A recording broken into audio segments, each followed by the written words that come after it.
Hey y'all, we're back again for season 2 of Hangar Talks. I'm your co-host, Shania Marshall, aka the OG Pretty Pink Pilot, here with the one and only Kenny T. And today we're going to talk about mental health and how it attributes to the aviation industry specifically, which I feel like is an amazing conversation that we're going to have on the podcast. Yeah, and as we talk about, the stigma when it comes to mental health is almost damaging to all pilots, all aviators, regardless of your background.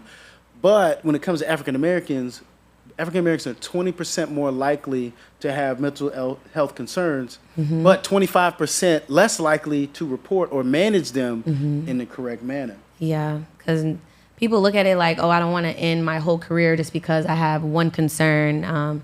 But I feel like it's overall the safety of the flight starts with us as the pilot. You have this career you work so hard for, and you know that at any point if you show any sign of weakness, that job can be taken away. And so it causes people to be like, I'm not going to say apprehensive, nothing, because they'll take my wings away. And I say that's a bigger fear than almost anything else when it comes to someone who flies airplanes, So definitely something we're going to address today. So. Yes, we have some very special guests today with us, starting with Dr. J. How are you doing today?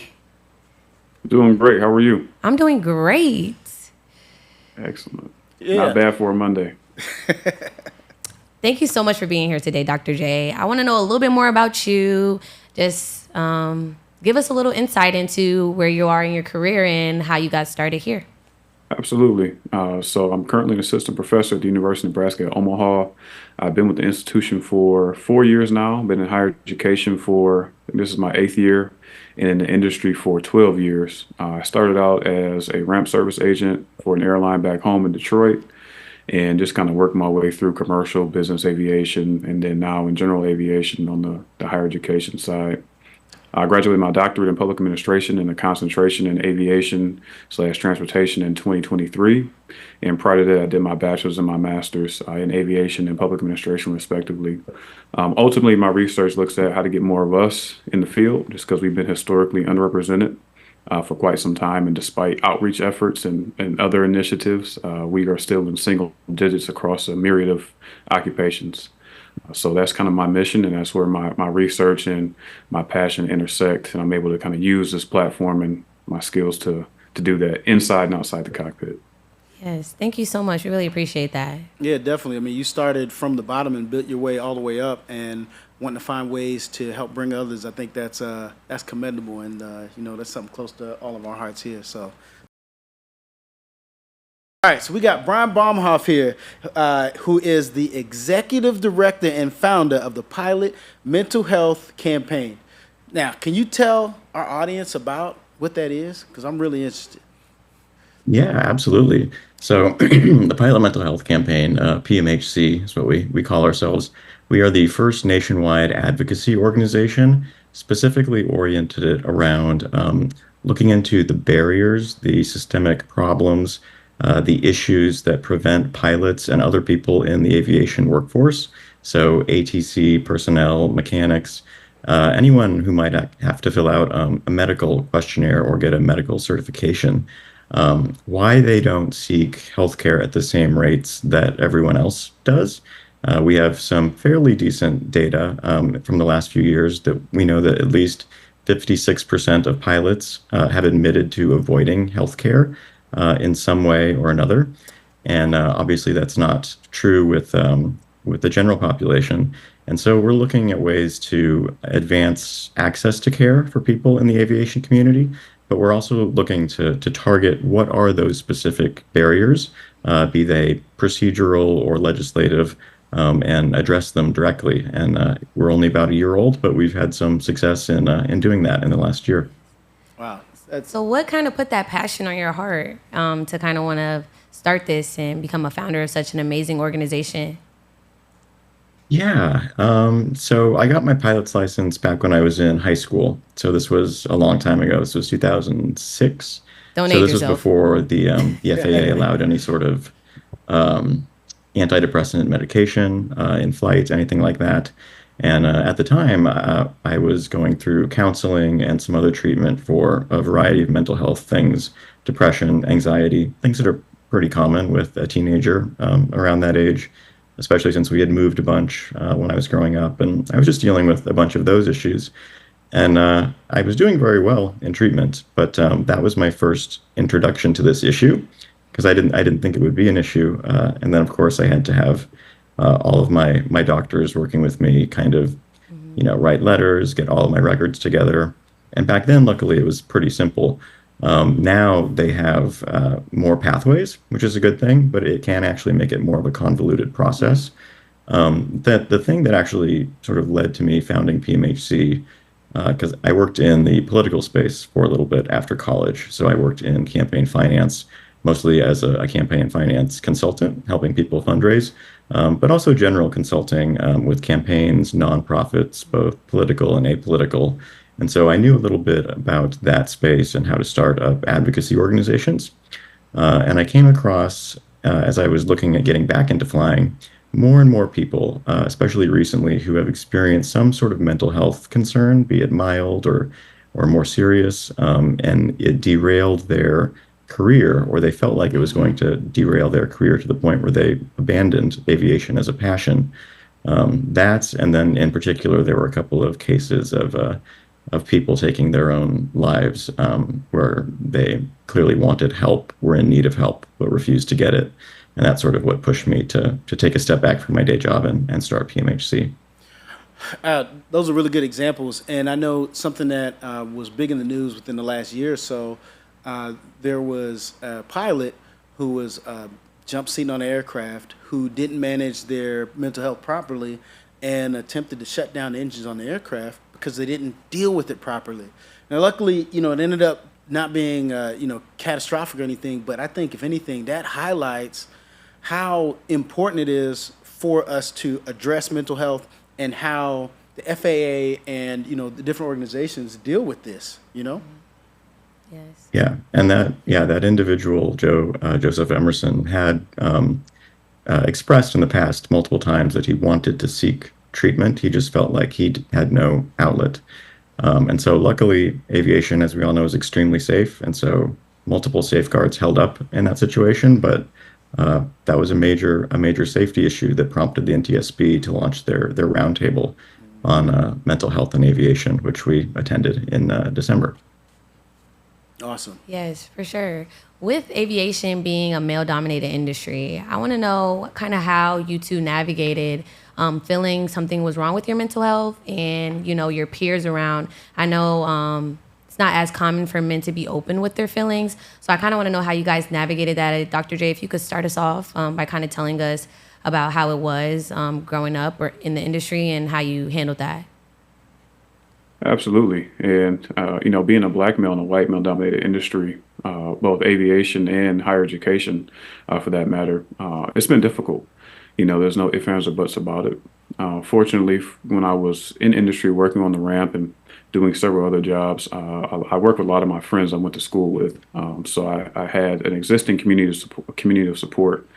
And that community of support was big. I leveraged that to be able just to vent, decompress, and get access to resources or things I didn't know about, people I could actually trust. If they had a confidant that they went to, they had an issue, they connected me to that person, and usually that person could then direct me to whatever resource I needed. So utilizing my communities of support, which there were many, both inside the industry and out, was very instrumental for me in being able to recognize when things weren't right or when I was feeling a certain type of way, and then being able to pass information along to newer people who may have faced something similar. I will say that support looks and feels different for everybody. Yep. For me, it was just knowing that I could confide in somebody, particularly somebody that had been in my shoes. So it was difficult to find black men or women in the industry in which I could confide in, because we understand that having to explain the whole rigmarole of why we feel how we feel, or microaggressions or whatever, is a barrier in and of itself to wanting to seek help and support. So not having to provide that backstory was also paramount in being able to get accelerated help or quick help, and then being able to actually get actionable solutions from people who had experienced that, again, inside the industry and outside the industry. For sure. And Brian, how about you? Yeah, and thank you for sharing that, Dr. J, because I totally agree. That I mean, the numbers mentioned at the beginning with the disparity between African Americans and others seeking mental health support. Obviously, that has a lot of reasons that you know far more about than I do. But I mean, there are structural barriers going back generations, and of course, those don't disappear overnight. And so it's going to take a wide, I think, cultural, societal shift to get us all in the right direction. But you're an example of exactly what you should do to get us there. So thank you for that. Um, and I'm so sorry. What was your question No, for you're me? fine. Yeah, I just mean when you started realizing that you were going through your mental health struggles, kind of what was your outlet, and were you able to talk to your friends or your parents, or was it like kind of like not normalized in your generation? I so I delayed at first. When I first started having symptoms, I delayed really until the point where I was becoming less functional than I wanted to be. So I did. I'm not a model example of handling it perfectly, but once I did realize that this was sort of bigger than I could handle on my own, I did go ahead and reach out to a psychologist who I worked with for a few years after that, and he was instrumental in helping me sort of work through my thought process, helping me understand myself and context better. And that was because I think I was raised in a family in which accessing mental health care resources was fairly normal. And I think I'm lucky in that regard because I think a lot of people grow up in environments, not just family, but social, friend environments where that's less common. Yeah. And I sometimes wonder what it would have been like if there wasn't such a clear path for me back then. And you bring up a good point. You said you're like, well, I didn't deal with it the right way. It's like, well, usually if you're having mental health concerns, you are not dealing with a lot of things in the perfect way, and that's why you do need that community and those people around you to help you out with that. I think. And Dr. J, I know you did some research, kind of in this area, and even though there's a lot of resources out there for people to use, people generally don't use them all. But what are some things that you found in your research that kind of goes right into this topic? I found a lot, and I was very grateful for Candace and the team for allowing me to be able to sample, our beloved organization at OBAP, just because there's not a lot of research on Black Americans in general in social science or medical science research. And then when you look at aerospace professionals, the research that exists is even more scant. One of the themes that I found, because I did a mixed method study, kind of goes to Brian's point in that the social acceptance, awareness, and access was very lacking for Black Americans, Black aerospace professionals. So it's almost like a three-tiered system. So the social acceptance, we know that mental health is something that has not been accepted or talked about really up until COVID, so 5, 6 years ago. So when you look at that aspect, socially, it's not discussed. Kind of boiling down into the Black household or community, it's not even up for discussion. A lot of times parents will say, "You too young to have stress," or things like that, in which mental health is not on the table, and that's absolute. So then that further hinders the awareness of what constitutes mental health or well-being, what you can do to help kind of manage your mental health or resources that maybe are available in your community or at school. That type of awareness and cognizance was also lacking in the Black community in these professionals, which impacted them in their adult life because then they became adults who could actually, go find these resources, but they were essentially traumatized and had stigma and they were reluctant to do so. Then you have access, and financial barriers were the most cited as to why people could not seek mental health treatment or support. I'll say, aside from the socioeconomic standings, the fact that people work for employers in the industry who tend to be, aviation is very lucrative, so they can afford healthcare type coverage. Only 43% reported that their company offered healthcare coverage, which that being below 50% in this day and age is something that should not happen given the profit margin that exists in this industry. Yeah, I definitely agree with that. Yeah.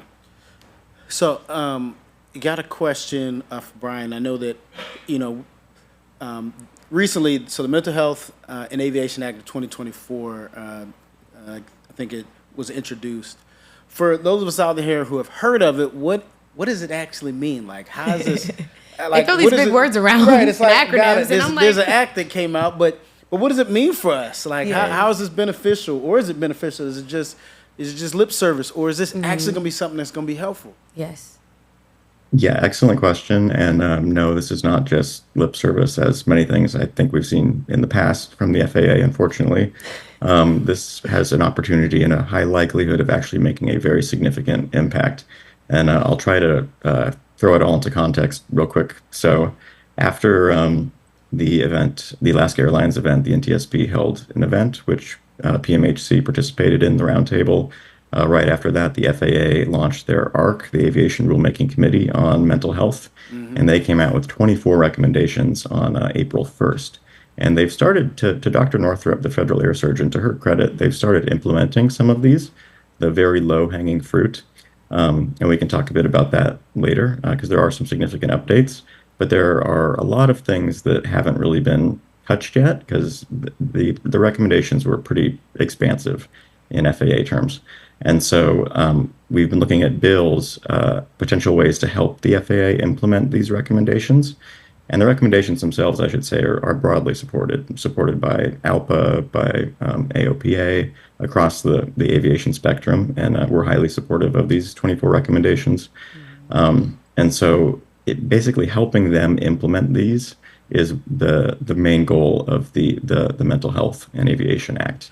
And then to go along with that, we have the Aviation Medication Transparency Act of 2024, another acronym that essentially makes it easier for pilots to just know which medications are allowed and which aren't, which has historically been a pain point. And these are all geared towards helping the FAA help themselves let pilots know that these services are available to them. We also know that there's a big funding crunch within the office that handles these cases, and this most recently introduced legislation tries to fill that gap a little bit. Yes. So I have a question geared towards the medical and how like previous medical or like you seeking therapy can hinder your medical in the future. I think there's a lot of misinformation out there. But it's understandable why there would be so much misinformation, because the AME guide is 800 pages long and it changes every month. And so I'm sure everyone listening to this podcast has had an experience where their AME doesn't know something that was recently changed, or maybe their AME is totally out of date, or they have an AME that's better than their last AME. And so, what is the AME for our guests? Not everybody here is privy on aviation.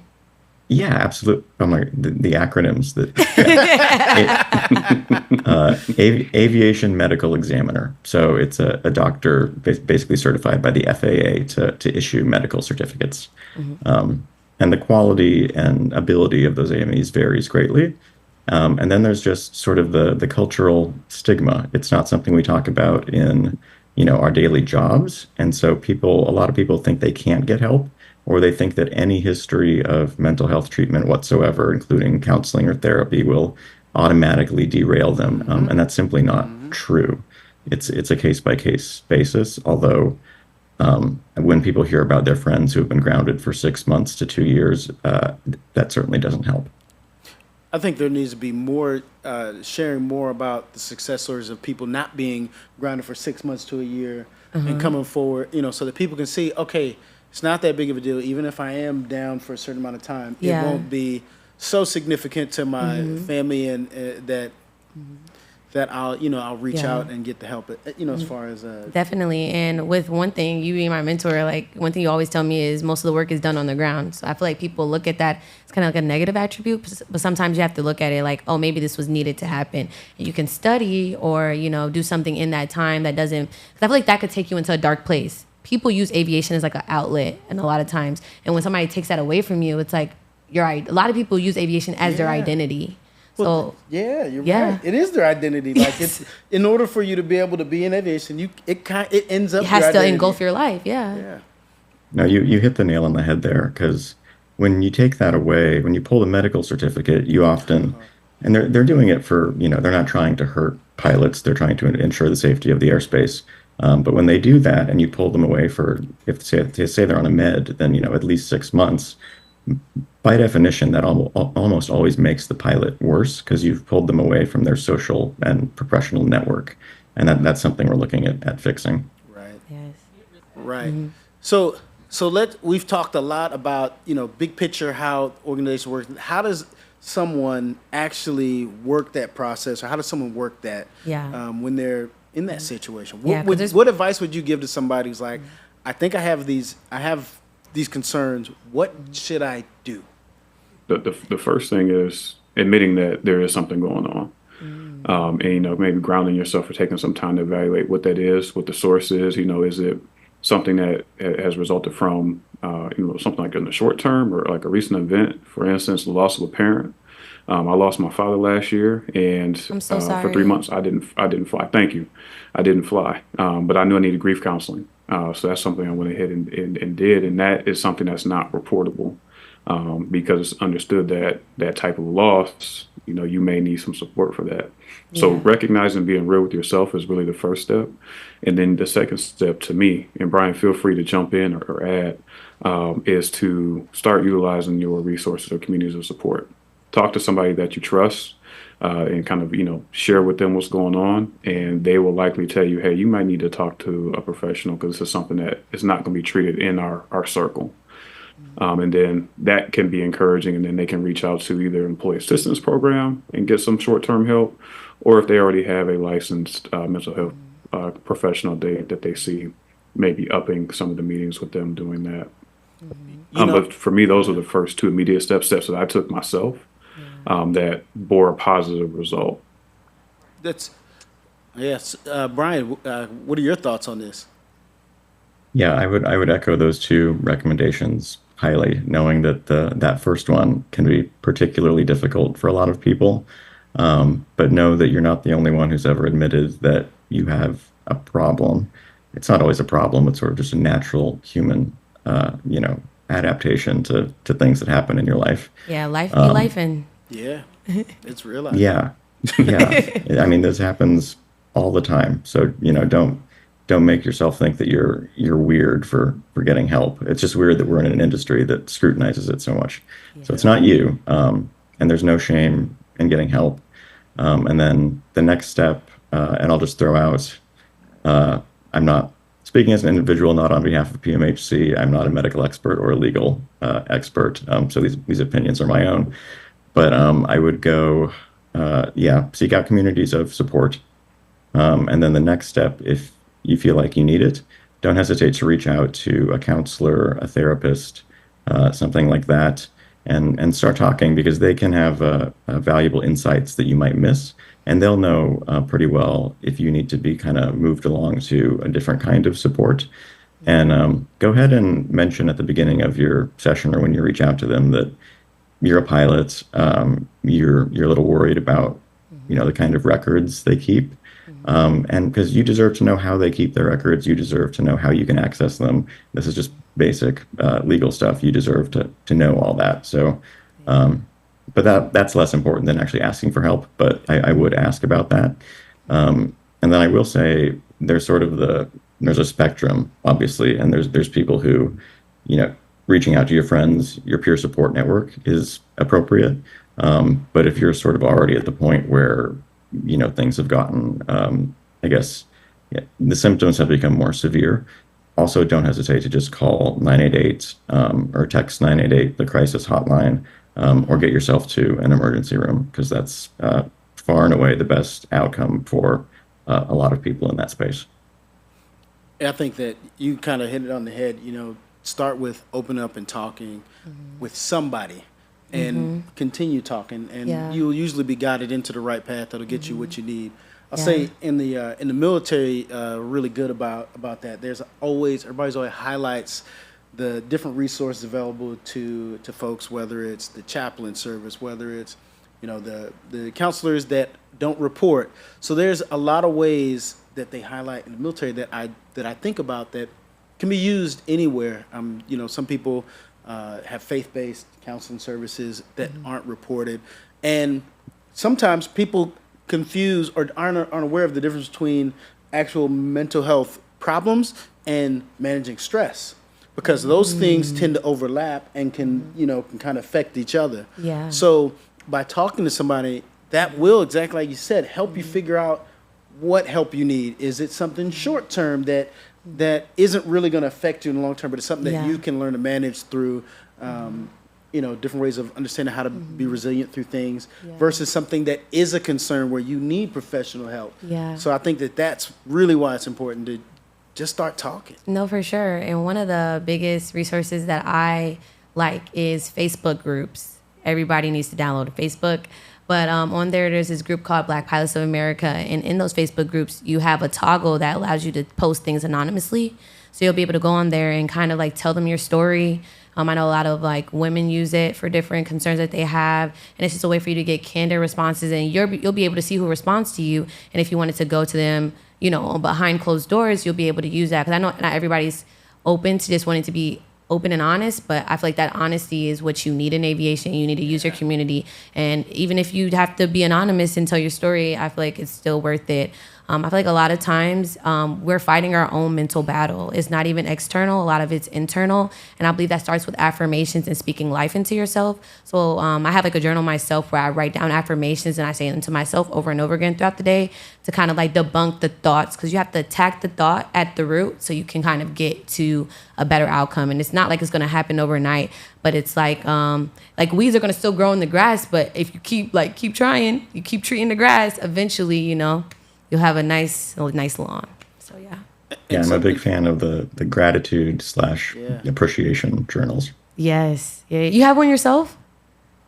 I do. I don't use it enough, but I mean, that's good. It's a good way to take inventory to see if you're analyzing your own situation. Yeah, correctly. and to put the dates on it so you're able to see how far you come throughout your life.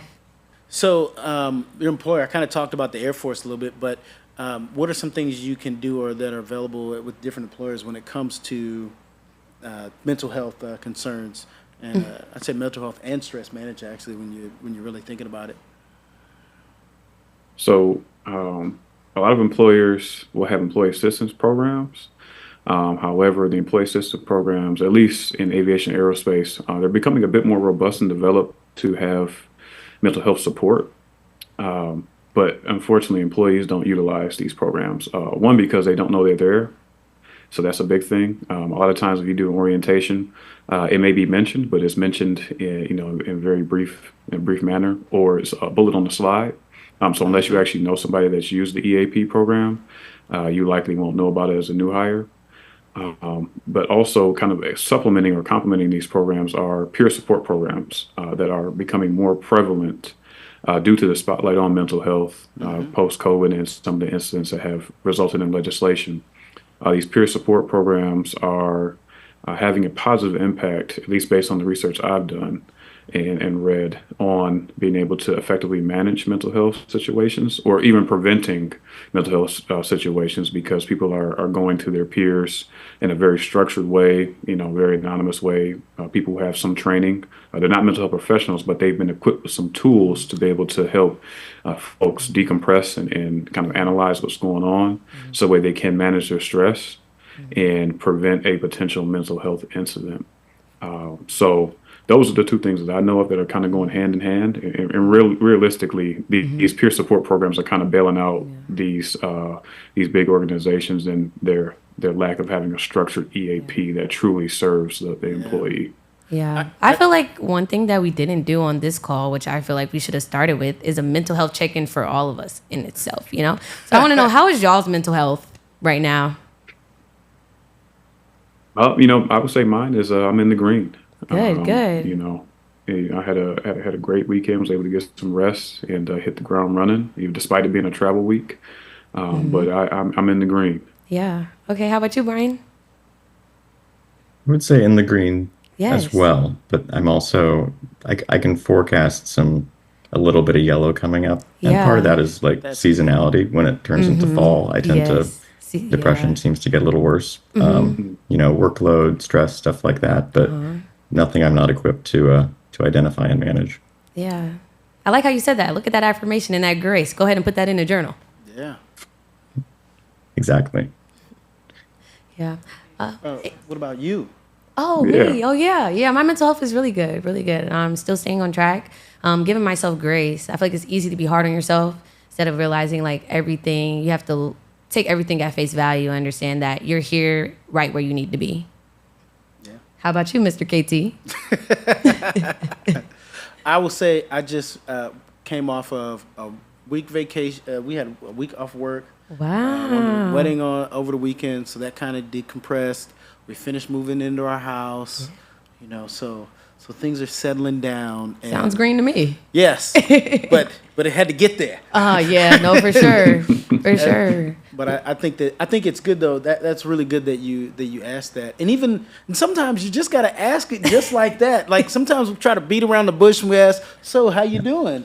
No, just say, "Hey, I need to know mental health check-in. How are you doing? Yeah. Tell me what are your stressors right now." Sometimes you just gotta ask the people you care about. Call people. Hey, I know you got a lot going on. Yeah. How's XYZ going? And sometimes that little bit is enough for someone to open up and be open to receiving more. I know that when it comes to using some of those resources you guys talked about, when you have someone you trust at your job that talks to you and then tells you, hey, you should check this out, you are more, I don't know the stat, so I'm not going to make it up, but we'll give a number that would be made up. A higher percentage of time, you will likely use the resource if it's someone you trust telling you, hey, this is a resource you should use. By somebody who works with you, but you work with them, you may respect them, but you don't necessarily trust them. Yeah. To take their, on something that is as big as mental health and stress management. So that goes into, I think, leadership. So if you're in a leadership position, remember that when you're talking to the people who look up to you at your company, at your business, or where you're at.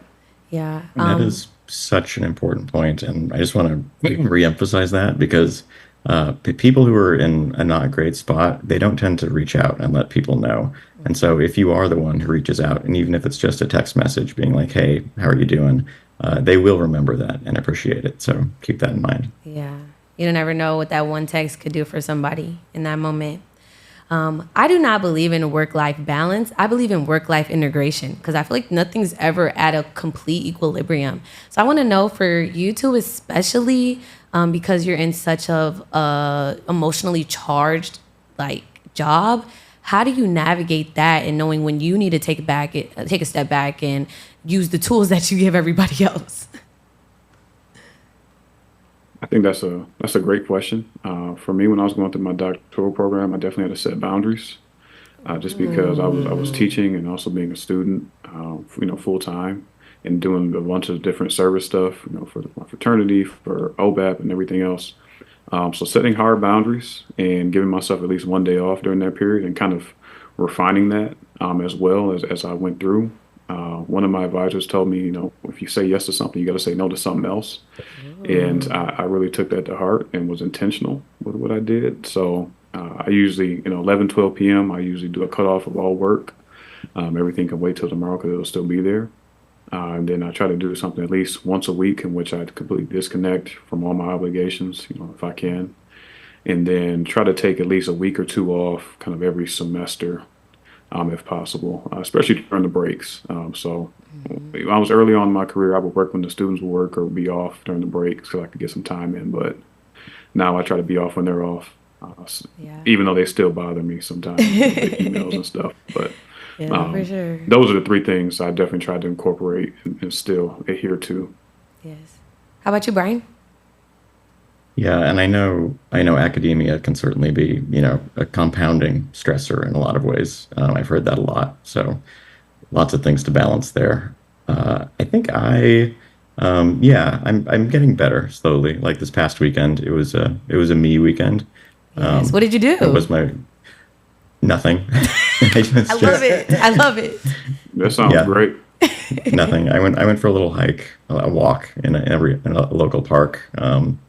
Went over to a parent's house, said hi, played with the dogs. Not very productive, but I did feel like I needed it, and I'm getting better at identifying when I need a break like that. For sure. It How still about you? sticks up on me. Brian, rest is productive, and it sounds like you rested.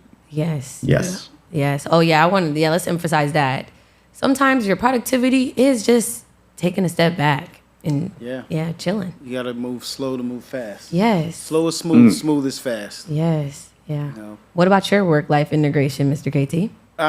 Just like you, there's no such thing as work-life balance. I think more importantly is quality of life, because you can define what your quality of life is based on how you prioritize the different things at different times. In different seasons of your life, you mean? Right. Yeah. Big picture, different seasons of your life, during training phase of your life, or when you started a new job, you're going to be way more focused on getting through initial training, not as much time with your family because you have to focus on that. And then outside of that, you're like, okay, now that I'm in the flow, I'm off probation, I'm not going to pick up extra trips. I'm going to spend time with my family because I didn't spend that much time with them while I was in the initial part of it, and being able to balance that with the stress of like how much money you need to make and all those other things. But I think that you have to just be deliberate about what the priority is at the different times. No different than instrument flying. Pay attention to each different instrument. Don't focus on one thing too long, or else other things will get out of whack. So, So besides the I'm Safe checklist, is there any other resources that you guys use to kind of do that self-check? I do Honestly, think, go ahead, Brian. no, thanks. I do think there's a lot of analogies and metaphors in aviation that cross over pretty easily. I mean, the first thing you do is aviate, fly the plane. So, focus on yourself and your ability to control yourself, your well-being, focus on that first. Put your mask on before helping others. There's a reason for that. So, Oh, yes. absolutely. Dr. J, what's your thoughts? I was going to say, we kind of touched on it earlier with the green, yellow, red. There's actually a tool that exists, and it's in the form of like a small index card that lists like a bunch of different symptoms or statements. Basically, you read to yourself and you can ask, what color am I today? And these statements correspond to, a self-evaluation, and you can determine whether or not you're in the green, yellow, or red, and what action you should take. The card is not a new thing, but it's definitely something that's not really utilized a lot. And I think if we can incorporate that into a lot of our teachings, particularly our flight training and the private level, something that's easily put in a flight bag that we can use to run in conjunction with the I'm Safe checklist, and maybe pinpoint why we're feeling the way we're feeling and correct it for the next time. Yes, no, for sure. Thanks for that, because I'm going to put that in my toolbox. Yeah. I didn't start using the color system till I got to the airlines. I wish that was something that I was using as a CFI with my students, because we use it to measure like how, your level of stress, or, if you're there, how far behind you are. Something I really wish I would have used, but I didn't know about it, so. You don't know what you don't know. So now you should use that, Oh, no, I am. I definitely am. Especially as you become CFI. Yes, for sure. So one thing that when it comes to pilots, there's this cycle of when pilots definitely go through a stressful, doesn't matter what pilot is, there's this particular time frame where every pilot is stressful. What time frame is that? What is that test that every time it comes around, everybody's stressed? Check ride. And we are lifetime learners, y'all. We pick the one job where you'll continuously be learning. A great pilot is always learning. Yeah. So with that, always having to continue to go through these phases of high stress, high anxiety, what is a good way to manage the fact that that's something you're going to continually have to do without it letting affect your performance? Ooh, I want to know that answer. So I'm a very methodical person. So I think devising a plan that works for you and executing that plan is the best way to anticipate kind of how you'll react based on, what you will experience likely. And obviously there are always external circumstances and, check ride day, you never know what the examiner is going to give you. But if you can plan out for different scenarios and contingencies, you can prepare. And if you can prepare, then you can be able to whip out those different tools or contingencies that you developed to be able to handle the situation.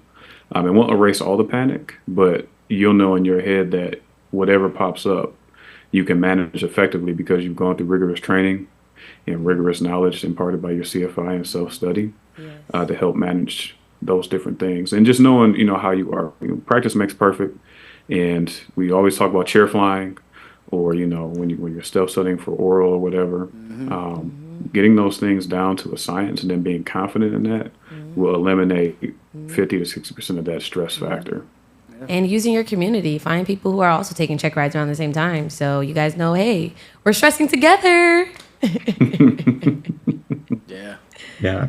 And I would say reframe, I mean, failing a test is not necessarily, failing everything. I would say embrace the failure, learn exactly what went wrong, and like Dr. J said, practice. I mean, it does become less stressful over time, and you're not the first person who has ever gone through this situation, which is particularly stressful, or can be.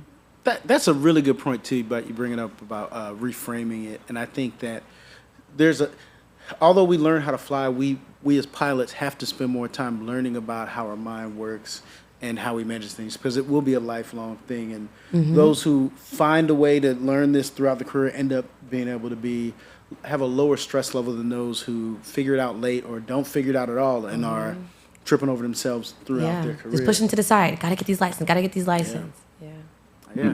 Yeah. Do you guys have any final thoughts or anything you want to say to our viewers? I think just to go off Brian's recent point, one thing that we really have to reiterate, especially with our CFIs to the students, particularly the private students, is that you never lose or fail. You only win or you learn. And can you run that? Say that one more time, please. Yeah. So you never lose or fail. You only win or learn. And if you can really incorporate that mantra into your training, then there won't be a particular instance, no matter what the outcome is, that you can really beat yourself up on or hang your head low on, just because it's always a learning experience. And now you know what not to do, what it feels like, and then how to help somebody else overcome that. Just because we know that there are constant barriers in flight training. We all hit a certain wall. But with that type of mindset, it's easier to scale that wall and do it with as less adversity or personal impact as possible, particularly to the self-confidence. Yes. Brian? Yeah, and I would say, like you mentioned, a good pilot is always learning. I think it's the pilots who think that they've learned it all and they're sort of at the end of the line at the top. Those are the ones I think that can sometimes, in the worst case scenario, be a safety issue, if not just, an organizational culture issue, because new things come up and we learn from one another all the time. And in terms of sort of PMHC going forward, mental health in aviation, I would say, first of all, if you're out there and you think you need help, get it. If your airline or flight school or anything has an EAP or a peer support program, that's a great first place to start. But don't hesitate to reach out to a counselor, be it a guidance counselor, a student counselor, something like that, or a therapist, or whatever level of care you think you need. And if you do have specific questions around how this might affect your path, I would recommend reaching out to a HIMSS AME just for a consult to talk through the process. But changes are coming. Changes have already been made in the last couple of years. And so I want people to know that the change is coming to the system, and we're moving towards a spot where we're going to be in a place where mental health conditions are accepted more broadly as not necessarily a safety issue, but simply a normal human issue that we bring to the flight deck if it's well managed. And so that time is coming, so just be optimistic. But we can't do it without your support. So pmhc.org if you want to stay on our email list and learn more. Yeah. Yes, shameless plug. We love Absolutely. it. Thank you so much. We appreciate you guys both coming, spending your time to kind of give us some insight into this, because I learned a lot. Me being a CFI candidate, these are things that are definitely going to help me and help the future generation of aviators.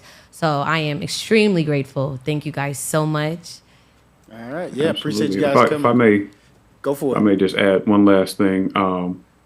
I would just do a call to action and challenge people that are listening to this, as well as our host. When you talk to somebody, no matter who it is, and you may notice that they're kind of off, always ask, how can I best support you? A simple statement goes a long way, and that can just be a key to open up a conversation, and they may share exactly what's going on, and that's one step closer to them getting help. Yes. I don't know if y'all see me on the camera, but I'm writing my notes down too, because I'm learning. Y'all are helping me. Thank you so much. Thank you guys for watching this episode of Hangar Talks. We appreciate y'all hanging with us, and we'll see you next time. Thank you. Thank you.